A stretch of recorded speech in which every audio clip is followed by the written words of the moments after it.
Hi, welcome back.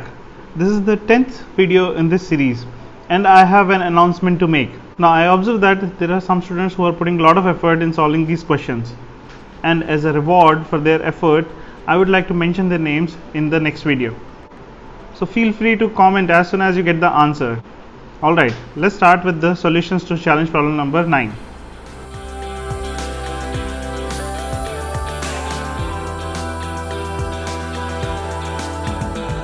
Okay, let's start with question number 1. Now it's an interesting problem. We need to tell number of solutions for this particular equation. If we try to solve it directly, it would be difficult to find out the solutions. But the question is about number of solutions, not the actual solutions.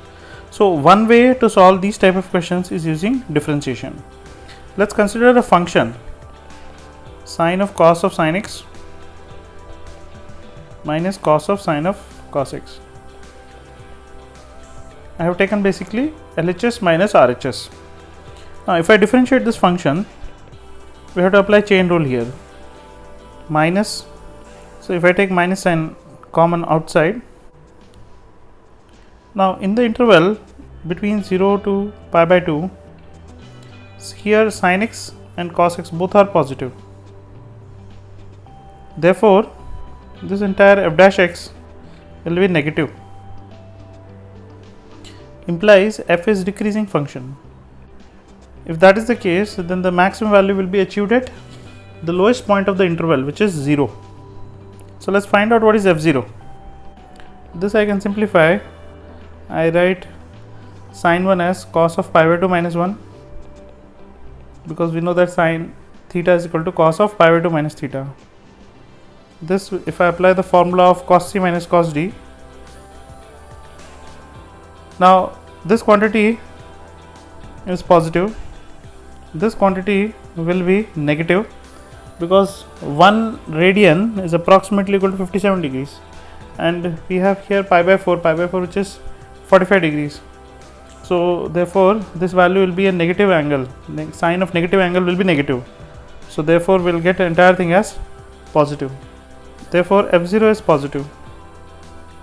Let's also check f pi by 2. Now this quantity surely will be negative, because sin theta is always between minus 1 and 1. Therefore it will always be less than 1. Therefore the value will be always less than 0. Now if I plot the graph of this function, f0 is positive and f pi by 2 is negative. So the graph should look something like this. Therefore it should cut x-axis at exactly 1 point. So we should get 1 root.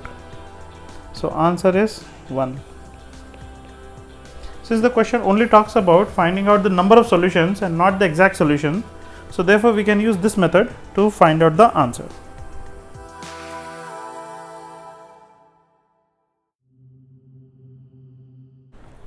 Now let's look at question number 2, an interesting problem. So I will write this question like this. I have separated nck upon n raised to the power k as one term and 1 upon k plus 3 as another term. Now summation is applied on 1 upon k plus 3 also, and summation is applied on nck upon n raised to the power k. Now for a moment let's see what is the value of 0 to 1 x raised to the power k plus 2 dx. If I integrate this, I will get k plus 3 upon k plus 3, and integration limits are from 0 to 1, so we will end up with 1 upon k plus 3. So I can safely replace this 1 upon k plus 3 with this integration. So therefore we will get limit n tending to infinity. Now integration sign can be switched, because we are integrating only x and there is no other x term in the entire expression. We can safely take the integration sign to the outside, and we will write rest of all the terms inside the integration limits. This further I will break it as x raised to the power k and x raised to the power 2. This entire thing will be multiplied by dx. Here 0 to 1 we can take x square out, and I am going to combine rest of all the other terms. Now if you observe here, nck x by n raised to the power k from k equal to 0 to n, this entire thing will become 1 plus x by n whole raised to the power n. Now if we apply limits to this is limit n tending to infinity, so we are getting 1 to the power infinity form. We can solve this by dividing and multiplying by x in the power. This whole quantity when we apply limit will become e. So we will end up with x square ex dx. Now we know how to integrate this. We can use by parts to integrate this expression. We will get x square ex minus 2x ex plus 2 ex, and we apply limits from 0 to 1. Therefore we will get e minus 2e plus 2e minus 2. Therefore we will get e minus 2 as the answer. Now the question says find lambda, so lambda has to be equal to 2.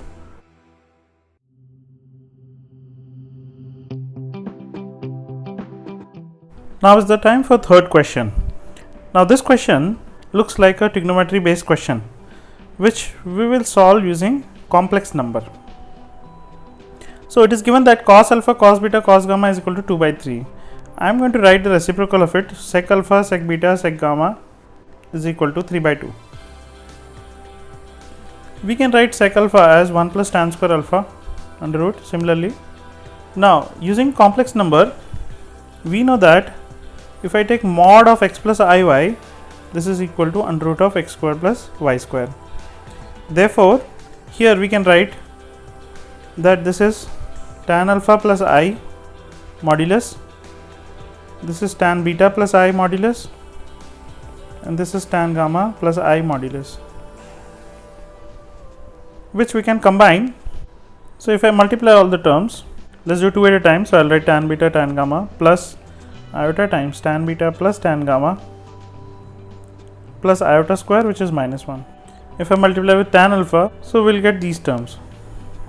If I combine all the real terms on one side and imaginary terms on other side, we'll get something like this. Now notice in the question, we want to maximize this portion, tan alpha tan beta plus tan beta tan gamma plus tan gamma tan alpha, which is the imaginary part of this complex number. Now for imaginary part to be maximum, real part must be 0. Therefore this entire thing should vanish for imaginary part to be maximum. Therefore the maximum value of this expression will be equal to 3 by 2. So if I shift 1 to the other side, therefore the maximum value of this entire expression will be equal to 5 by 2. That is the answer.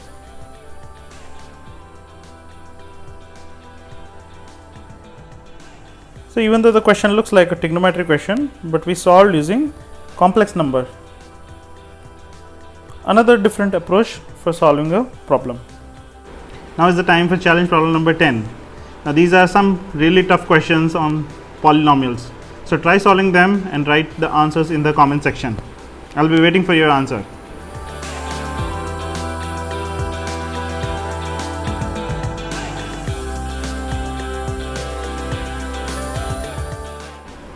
Alright, stay tuned. See you in the next video.